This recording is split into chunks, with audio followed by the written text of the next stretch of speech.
दिशांवरील question आहे, उत्तरेकडे तोंड करून उभी असलेली निर्भया 57 वेळा डावीकडे काटकोनात वळली तर शेवटी तिची पाठ कोणत्या दिशेला असेल? बघा इथं आपण मुख्य दिशा काढून घेऊया. पूर्व, पूर्वच्या ऑपोजिट पश्चिम, खाली दक्षिण आणि वर उत्तर. उत्तरेकडे तोंड करून निर्भया उभी आहे आणि ती डावीकडे 57 वेळा काटकोनात वळली आहे. डावी बाजू आहे ही, ती डावीकडे 57 वेळा काटकोनात वळली. मग आता आपण 57 वेळा काटकोनात वळत नाही बसायचं. इथं बघा मुख्य दिशांमध्ये किती वेळा काटकोन तयार होतो? 1 2 3 आणि 4. 4 वेळा काटकोन तयार होतो. म्हणून या 57ला 4 ने भाग द्यायचा. 4 1 4, 1 उरला, 4 चौक 16 आणि बाकी उरली 1.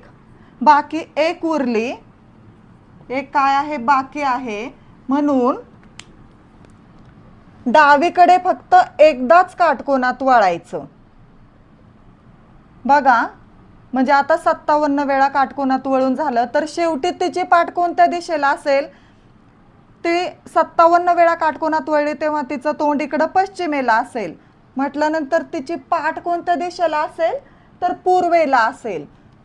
Option number 4 is correct answer.